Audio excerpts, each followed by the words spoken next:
Good morning. If everyone in the room could start taking their seats, we're ready to get started.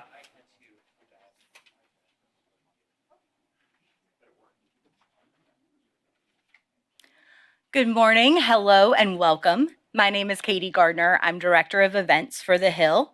And on behalf of The Hill and our partners at the Bipartisan Policy Center, thank you all for joining us this morning for an incredibly timely discussion.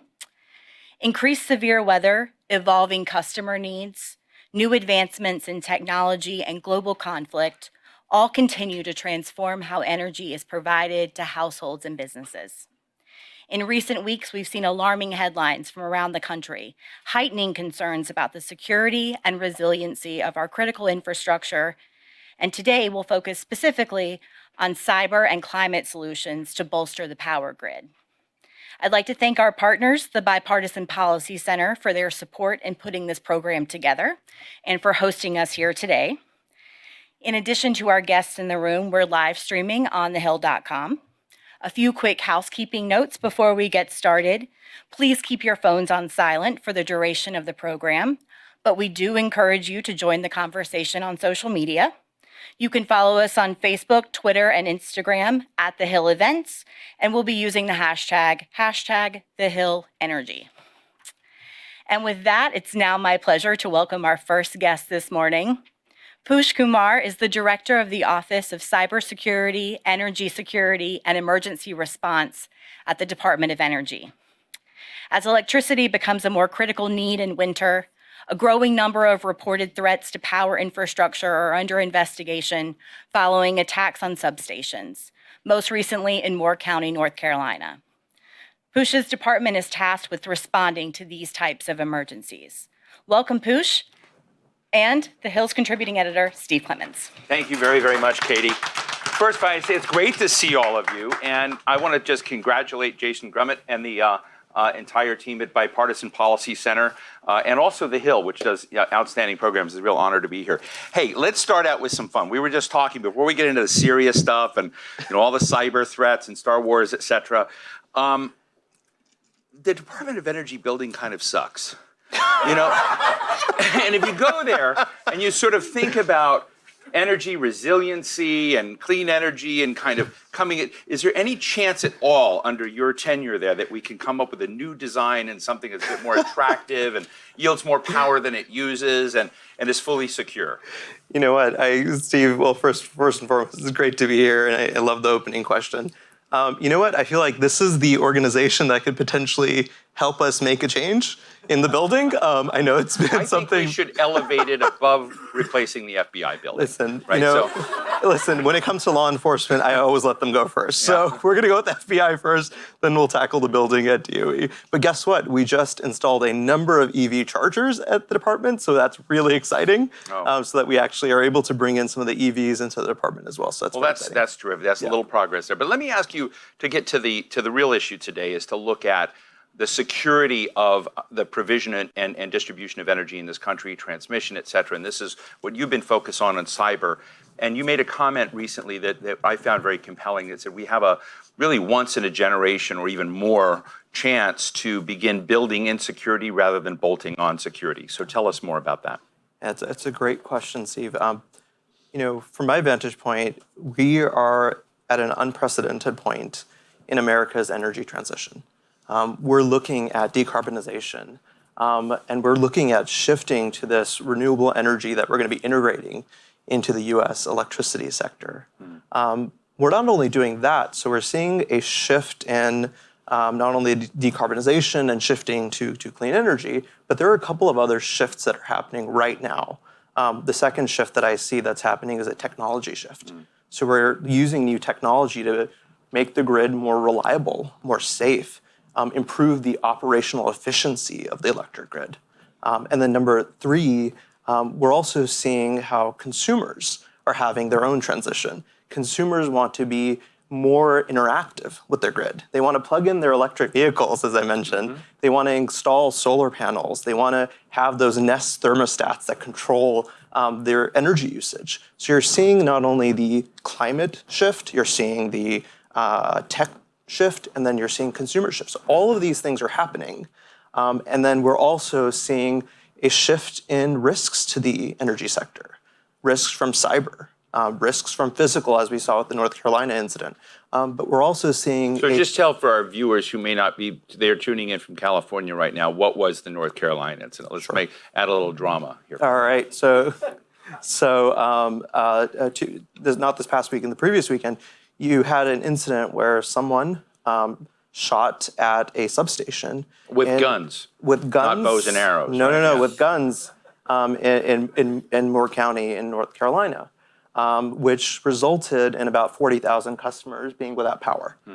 So you had this physical security incident, and then one of the biggest things that we're seeing is a change in climate, which is actually the result of climate change, is having more wildfires, more severe hurricanes. So all of these things are happening all at the same time. And so really, what do we do about all this? And so from my perspective, we can either not worry. to interrupt, but those are physical exogenous shocks to systems that shut them down. What about internal exogenous shocks? In terms of malware, cyber sabotage, and those dimensions of security as well. And it occurs to me, and it's something that's really irking me right now, that we mark the invasion of Ukraine as February 24th when tanks rolled in.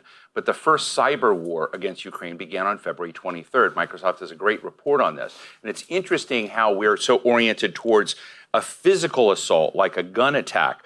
But I think many people are unaware of the fragility on the cyber front. I would actually go farther back. The first cyber incident you saw in Ukraine was 2015. Yes, well. Right, 2015 that took down the power, and then 2016 that took down the power. So we've been seeing this for a while, and we've been seeing that is also a very real threat as we think of the electric sector and what do we learn from there to apply to what we need to be doing here in the United States. Now, you have been a champion of the Clean Energy Cybersecurity Accelerator. Tell us what that is, and is it fun? I think it's fun, but I'm also a geek. So what we really wanted to do was really bring together the clean energy community with the cyber technology community. Right. And so what we were able to do was use one of our labs, the National Renewable Energy Laboratory out in Denver, Colorado. And if you've ever been to their campus, they have solar, wind, batteries, EVs, all connected in a grid environment. And what we were able to do was leverage that environment and then bring cyber technology vendors to say, how would you protect this? What kind of tools and technologies could you apply to this environment to now protect a very different architecture that's going to be required for this clean energy economy? And so we brought them all, and we're now actually conducting tests of different cyber technologies to really secure clean energy systems going into the future. And we're going to continue doing this. We just announced our first cohort a couple weeks ago. It's publicly on our website, and we're going to continue to bring in more cyber tech vendors to help be part of the solution of securing the grid of the future. I'm a regular consumer of Bipartisan Policy Center reports because they take complex things and they put it in lay language that someone like me can understand. One of the gaps that's still out there for me is understanding how the Inflation Reduction Act and the investments in clean energy and cybersecurity and grid and all the different layers and dimensions is going to reach people. And we can get lost in numbers sometimes. And I'd just love to ask you to talk to us from a security perspective. What are the most important elements of the Inflation Reduction Act and the opportunities there? And then maybe the real sexy part of this would be, what did they screw up on and not fund that they need to?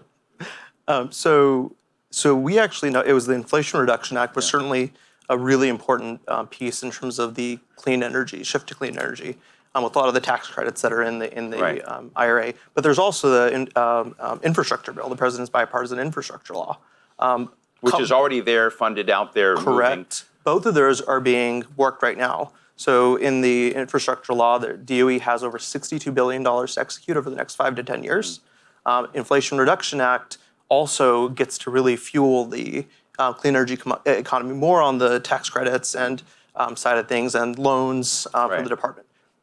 So we have an opportunity where we're deploying a lot of this funding out there. How do we bake in, as you started, security and resilience? So as we're deploying these new tools and technologies, our focus in my office, the Office of Cybersecurity, Energy Security, Emergency Response, or CESER, is to work with all of those other offices so that we have cybersecurity requirements into these new technologies. Also, as we think of these different risks that we were just talking about, how do we really rethink communities? How do we really build in resilient communities? How do we use microgrids and battery storage so that we can actually think of these different risks and then work with the utilities and work with solar, wind companies and battery companies to say, how do we really build resiliency into all of it? And so all of this combined is really going to be really a game changer. Do you folks hire hackers to attack your own systems to see how well you're doing? So hacker has a negative connotation. Just the term hacker, of course, there's. I look at it as someone with a specific skill set. So there are white hat hackers, right? Okay. that are the good guys that are trying to hack your system to help you understand. But I'm not asking you facetiously. I mean, Tom Fanning, who's going to be speaking with Jason in a minute, has shared with me in the past at Southern Company that literally, I don't know if the number is millions or tens, but I mean, the number of assaults each day that the grid, that the major utilities and providers are getting is just an astronomical number. So, if you're a company with a strong degree of, I guess, hygienic approaches to protection when it comes to cybersecurity, but what if you're a weak link in that process? And I guess that's why I'm interested in the hackers, is when you're kind of looking at the layers that we need for security, are we testing our own blind spots in some way? And so we have to be. So there are a number of cyber adversaries out there, right? There's nation states. There's the big four that we always talk about: China, Russia, Iran, and North Korea. But we also have ransomware hackers, as we saw with the Colonial Pipeline attack, which are criminal groups. So we really do have to be thinking about the cyber risk, which is increasing every day. And so to that end, where we are focused is there's a lot of them out there. So there needs to be a lot of us working together on the defense side. And so we're working on a concept that I don't know if Tom's going to get to, but he's actually been instrumental in, which is really joint operational collaboration. We need industry and government working more closely than ever before on cybersecurity. We can't just do it in our own silos. We have to work together. And so we at the department are looking at a new concept called the Energy Threat Analysis Center.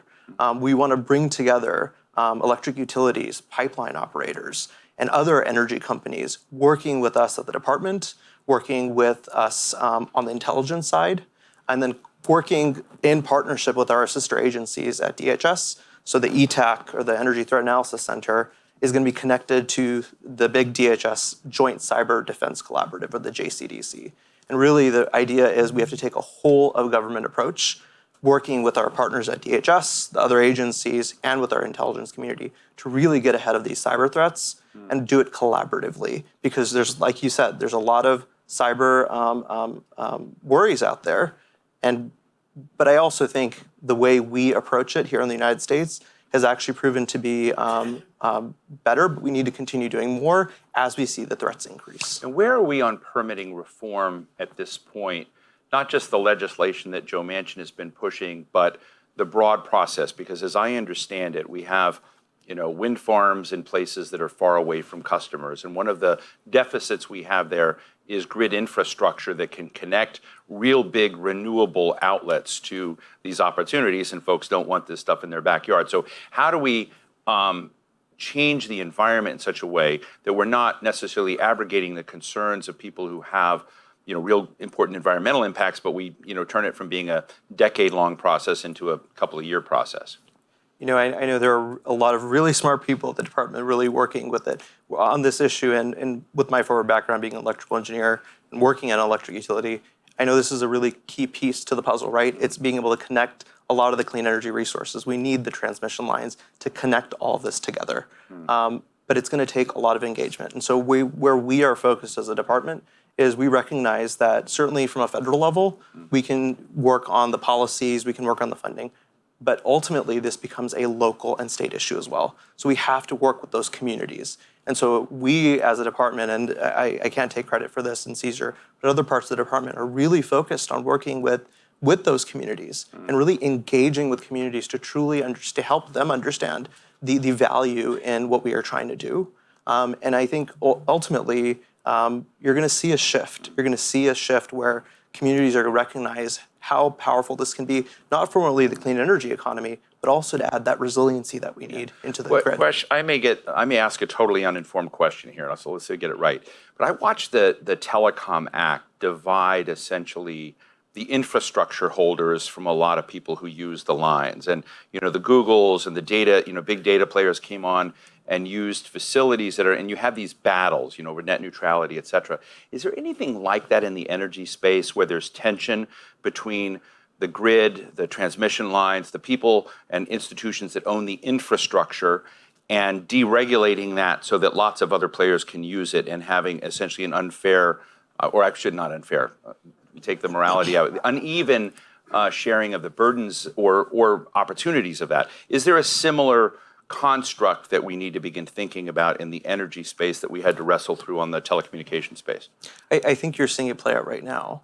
I think that you're seeing a lot of different market players that are entering into the energy sector that we haven't seen before, and it's only going to be accelerated and which through side some of the should investments win? And which sides to win. The reality is we all need to win if we're actually going to be really looking at the threats of climate change, and we're going to be looking at the threats of cyber. We can't do it alone. So we have to be able to each leverage our own capabilities, our own authorities, to really come together, to really think about what is good for the U.S. economy, the U.S. national security. And we need to think about all those factors, and that's not easy to do, but it will take not only state and local folks, federal, it's going to take all the different energy market players coming together. And so I think we are headed there, and it's actually a very exciting time for us right now. I want to go to the audience and take a couple of quick questions, but before doing that, I wrote a piece recently where I had a little bit of a scoop that President Biden was really worried about your arena, that he said it wasn't the fact that we didn't have enough energy stockpiles for ourselves or our allies, or that, in this time where a lot of energy has been weaponized, that we don't have other. It's distribution. It's another Colonial Pipeline incident. It's an accident or something that may disrupt the systems. And we've talked a little bit about that. But I guess in your conversations, and on top of this, is how, on a scale of 1 to 10, where are we broadly in your profile of dealing what President Biden is worried about, and as we go through winter, making sure that we don't have any more disruptions to energy supply? Absolutely. So, like we started, we have a number of risks that we're challenged with. It's the risks of climate, it's the risks of cyber, it is physical risks. And the reality is we have to really balance all these risks and start to decide how do we tackle them. And it's not easy. We can't say it's easy. But I will say this is a real focus of our office. We are focused singularly on the fact that there are these different risks, and how do we really inject security and resilience and reliability into these conversations. Again, I think we can do it all, but we have to be very intentional about it. We have to actually be focused and really have those difficult conversations of when are we adding to the reliability? How do we design the system differently? And from my time at the Department of Energy, and I get to really meet some of the smartest scientists and engineers in the world at the national laboratories, I really think we can do it. And I think the sector is ready to do it. So it's going to take all of us having that conversation. And one quick, we just had this fusion announcement. I guess Secretary is going to be talking about that at 10 o'clock, or may have already done that. I was at that facility 40 years ago, and it was one of the largest, coolest facilities. I guess I couldn't talk about it, or I was told not to talk about it, or I would be ended. But it was an enormous, it looked like a movie set of something. And for something to happen that's so small, is this significant, what just happened? This is huge. We've been talking about fusion for a very long time as a country, and to actually have ignition is a huge breakthrough. There's certainly more we need to be doing, but the announcement today that did go out earlier today, right, by the Secretary, Lawrence Livermore National Laboratory. Why did they fail for 40 years? Listen, I'm going to leave that question to all the really smart scientists back at the lab. All right, I know Phil Sharp in here has a question. Oh, here he is. Former Congressman Phil Sharp. Phil? Thank you. First of all, very impressive what you're doing and how you articulate it. My question is to follow up on Steve's, which is about this winter, where NERC has put out their assessment for the winter supply of electricity and claiming that in New England and Midwest and in Texas, there are risks that they could come up short. I don't know to what degree your office gets drawn into that or whether you advise the EPA. And is NERC, just for our viewers online? The National Electric Reliability Council. So it's not the formal Nuclear government Energy entity. Regulatory Commission. It's the National. So you got to clarify these things. Electric Reliability Council. Okay, great. Thank you. And Phil. it now has power, or the FERC has the power to force utilities. So do you worry act. about shortages?